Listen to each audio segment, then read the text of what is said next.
Let's start here. The Sports, Arts and Culture Ministry is defending its controversial multi-million rand flag project. It wants to erect a flag at the Freedom Park Heritage Site in Pretoria to the tune of 22 million rand of taxpayers' money. It's caused quite an outcry, and our reporter Pule Letshwiti-Jones is on the streets of Pretoria talking to ordinary citizens to find out how they feel about the project. Pule, a lot of people on social media have been saying that 22 million rand is a lot of money for just a flag. What are the people where you are telling you? Yeah, definitely. I mean, the feasibility process of this whole flag project has been marked with a lot of backlash in social media, in the public. A lot of people feel as though it's quite, and I quote, ridiculous.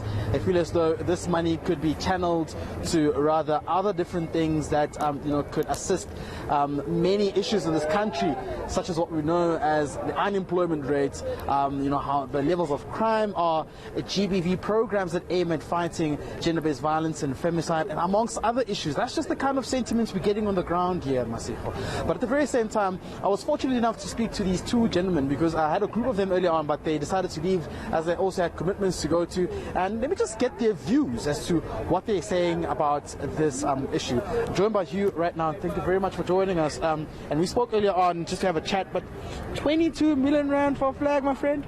Yeah, that's absolutely ridiculous. And like I said, there's plenty of things they could be spending on, man, like recreational services for the youth.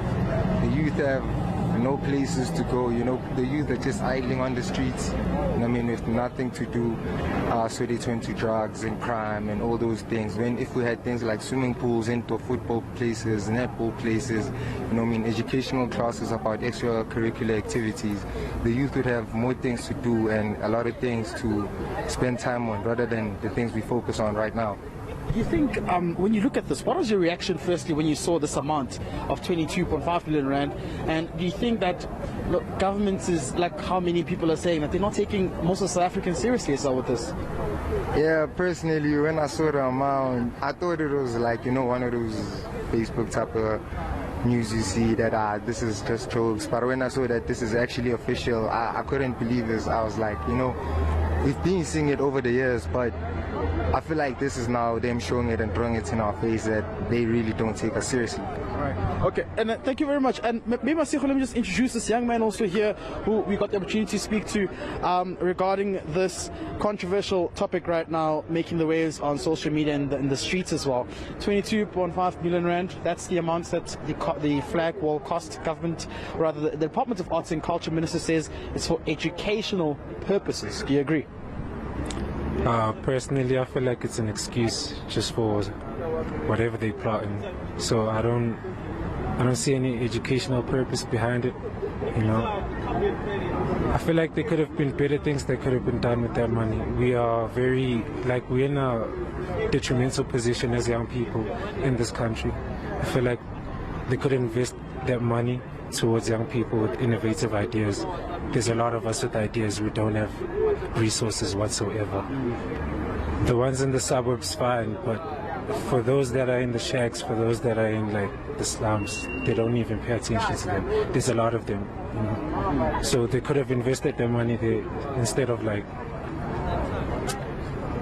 you understand what I mean? It doesn't make any sense. It's like, well, why are you doing that? Because there's other scandals before, because government is always in certain scandals, so it's just piling up things, You look at the Department of Arts and Culture, many saying that it's one field that is not really supported.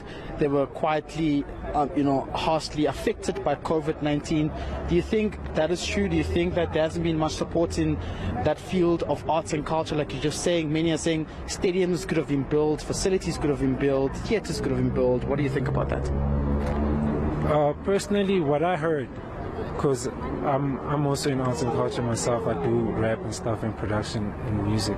So what I heard is that certain specific people get those type of tenders to access those, monies and stuff like that. So for ordinary person like me coming with a certain idea, to them it's going to be like, okay, fine, we hear you, but they dismiss it. It won't be taken into consideration and actually back it up with some funding. They'll just keep it to themselves. I feel like it's a whole like it's a web and a scam, you know, just to keep things running for themselves. You know. Well, thank you very much for joining us. Mthethwa, those are just some of the sentiments that have been raised. Of course, some of the guys I'm speaking to here complaining about allegations of some having to benefit from some of these programs and projects. They believe that there's a huge backlog that has not been, done with by the government to assist those who are badly affected in the Department of Arts and Culture as well. You've heard that this money could have been used to actually build other recreational facilities, and they've also disagreed with the fact that this is for educational purposes. They believe that this money could have been used for other matters that would contribute largely and help those who are in the field of arts and culture in this country. Be with them more. Pule Letshwiti-Jones with that report for us. I think South Africans have no problem with the flag project. The problem is telling us that it will cost you 22 million rand.